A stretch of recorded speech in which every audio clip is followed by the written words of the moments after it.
Դեպի Հայաստան, Ադրբեջանի և Վրաստանի տարածքով երկաթուղով ռուսական և ղազախական բեռների տեղափոխումը ձեռնտու է բոլորին, ինչը հաստատվում է փոխադրումների աճող քանակով։ Այս մասին ՏԱՍՍ գործակալության հետ հարցազրույցում հայտարարել է Ռուսաստանի փոխվարչապետ Ալեքսեյ Օվերչուկը։ Նրա խոսքով Ռուսաստանի կառավարությունը շահագրգռված է առևտրի զարգացմամբ և երկրների միջև բեռնափոխադրումների հոսքի ավելացմամբ։ Օվերչուկը նշել է, որ Հայաստանի ապաշրջափակումը, Ադրբեջանի երկու հատվածների միջև հարմար տրանսպորտային հաղորդակցության բացումը և Մեղրու հատվածի վերականգնումը անհրաժեշտ են ողջ Հարավային Կովկասի զարգացման համար, և միայն Ռուսաստանի ներկայությունն այս գործընթացում կարող է շահերի հավասարակշռություն ապահովել։ Նա վստահություն է հայտնել, որ ռուսաստանցի մասնագետները կարող են արագ վերականգնել Հայաստանի երկաթուղիները Ադրբեջանին և Թուրքիային կապող հատվածները։ Այդ հարցը Ռուսաստանում քննարկվել է ամենաբարձր մակարդակով և դրական արձագանք է ստացել։ Օվերչուկը նշել է, որ ռուսական պատվիրակությունը վերջերս է վերադարձել Երևանից, որտեղ քննարկվել են այդ հատվածների վերականգնման համար միջոցների ներգրավման և ներդրումների վերադարձելիության պայմանները։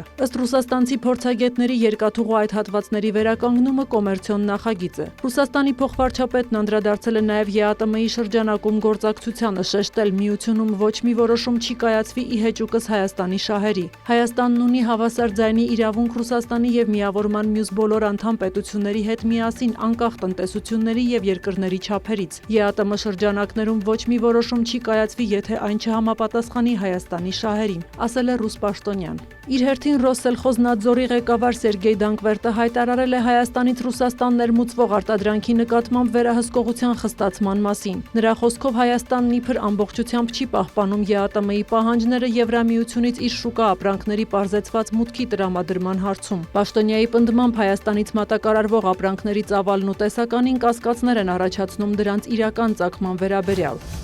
Մեծ Բրիտանիայի արտգործնախարար Իվետ Քուփերն առցանց ձևաչափով բանակցություններ է անցկացրել ավելի քան 40 երկրի ներկայացուցիչների հետ Հորմուզի նեղուցի վերաբացման ուղիներ գտնելու հարցի շուրջ։ Քննարկումները կենտրոնացել են քաղաքական և դիվանագիտական միջոցառումների վրա, սակայն Քուփերի խոսքով մի շարք երկրների ռազմական պլանավորողներն առաջիկայում կհանդիպեն հակամարտության ավարտից հետո նեղուցում անվտանգության ապահովման ուղիները մշակելու համար։ ԱՄՆ-ն հանդիպմանը չի մասնակցել։ Ֆրանսիայի նախագահ Էմանուել Մակրոնն իր հերթին Հորմուզի նեղուցը վերաբացելու նպատակով ռազմական գործողության մասին խոսակցություններն անվանել է անիրատեսական։ Իրանից էլ հայտարարել են, որ քննարկվում է Հորմուզի նեղուցի վերահսկողության վերաբերյալ համաձայնագիր կնքելու հնարավորությունն այն երկրների հետ, որոնք օգտագործում են այդ երթուղին։ Ավելի վաղ ԱՄՆ նախագահն իր ուղերձում հայտարարել էր, որ պատերազմի ավարտից հետո Հորմուզի նեղուցն ինքնըստինքյան կբացվի։ Այդուհանդերձ Դոնալդ Թրամփը ևս մեկ անգամ այդ նեղուցով նավթ ստացող երկրներին կոչ էր արել պարզապես վերահսկողություն հաստատել ջրային երթուղու նկատմամբ և այն օգտագործել հօգուտ իրենց շահերի։ Թրամփը նաև նշել էր, որ ԱՄՆ-ն շուտով կհասնի Իրանում իր ռազմավարական կարևոր նպատակներին և հակամարտությունը կավարտվի։ ԱՄՆ նախագահը կրկին սպառնալիքներ էր հնչեցրել Իրանի հասցեին, խոստանալով ռմբակոծել այն և վերադարձնել քարե դար։ Ի պատասխան այս սպառնալիքների Իրանի զինված ուժերից խոստացել են ավելի կործանարար և ջախջախիչ հարվածներ հասցնել ԱՄՆ-ին և Իսրայելին։ Իրանի խորհրդարանի խոսնակն էլ հայտարարել է, որ 7 միլիոն իրանցի պատրաստակամություն է հայտնել զենք վերցնել և պաշտպանել երկիրը։ Իր հերթին նախագահ Մասուդ Փեզեշքյանն ԱՄՆ ժողովրդին ուղերձում հայտարարել է, որ Իրանը որպես սպառնալիք ներկայացնելը չի համապատասխանում ոչ պատմական իրողություններին և ոչ էլ դիտարկելի փաստերին։ Դա արվում է քաղաքական և տնտեսական նպատակներով։ Միևնույն ժամանակ Իրանի ԱԳՆ խոսնակը հայտարարել է, որ ամերիկյան առաջարկները, որոնք Իրանին փոխանցել են միջնորդները, պարունակում են չափազանց կոշտ և անտրամաբանական պահանջներ, և իրանցիները դրան վերաբերվում են ծայրահեղ զգուշությամբ։ Էսմայիլ Բաղային ևս մեկ անգամ կրկնել է ԱՄՆ-ի հետ բանակցություններ չեն ընթանում։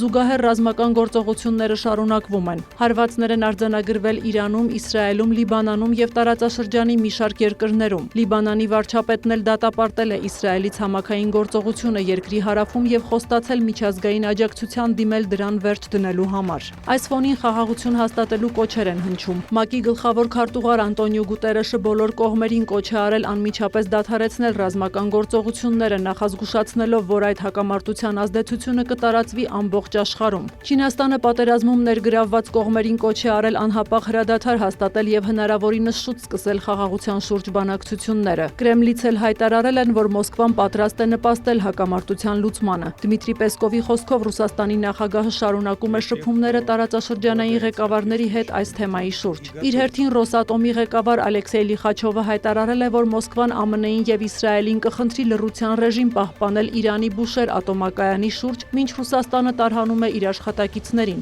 Նա շնորհակալություն է հայտնել իրանական կողմին, ինչպես նաև Հայաստանի կառավարությանը նախորդ տարհանումների ժամանակ ցուցաբերված աջակցության համար։ Լիխաչովը նշել է, որ անձնակազմի տարհանումները տեղի են ունեցել Իրան-Հայաստան սահմանով։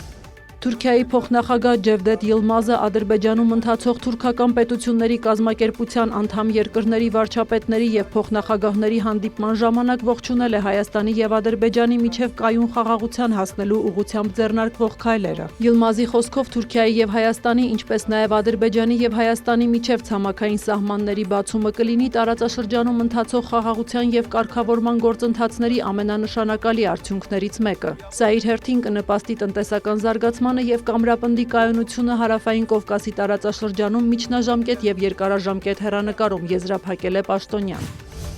Ռուս-ուկրաինական հակամարտությունը շարունակվում է, կողմերը հայտնել են անօդաչու թռչող սարքեր խոցելու մասին։ ԱԹՍ-ների զանգվածային գրոհի պատճառով Ուկրաինայի 7 շրջանում էլեկտրամատակարարման խափանումներ են եղել։ Նաև հաղորդվում է զոհերի եւ վիրավորների մասին։ Ուկրաինական ուժերն էլ հարվածել են Ռուսաստանին։ Ուֆայում ԱԹՍ-ն հարվածել է բնակելի շենքի, տուժածներ չկան։ Նաև թիրախավորվել են Ուֆայի նավթավերամշակման գործարանները։ Գազպրոմն իր հերթին հայտնել է Կրասնոդարի երկրամասում թուրքական հոսք գազատարի կոմպրեսորային կայաններից մեկի ուղղությամբ հարձակումը հետ մղելու մասին։ Իր հերթին Ուկրաինայի նախագահը հայտնել է ԱՄՆ նախագահի ներկայացուցիչներ Սթիվ Ուիթքոֆի եւ Ջարեդ Քուշների հետ հանգամանալից զրույցի մասին, որին միացել են նաեւ սենատոր Լինդսի Գրեհեմը եւ ՆԱՏՕ-ի գլխավոր քարտուղար Մարկ Ռյուտեն։ Վոլոդիմիր Զելենսկին քննարկումները դրական է որակել։ Նրա խոսքով առաջիկա օրերին թիմերը կապի մեջ կլինեն Ուկրաինայի եւ ԱՄՆ-ի միջև անվտանգության երաշխիքների վերաբերյալ փաստաթուղթն ամրապնդելու համար։ Նրա խոսքով սա կարող է հիմք հանդիսանալ պատերազմի հուսալի ավարտի համար։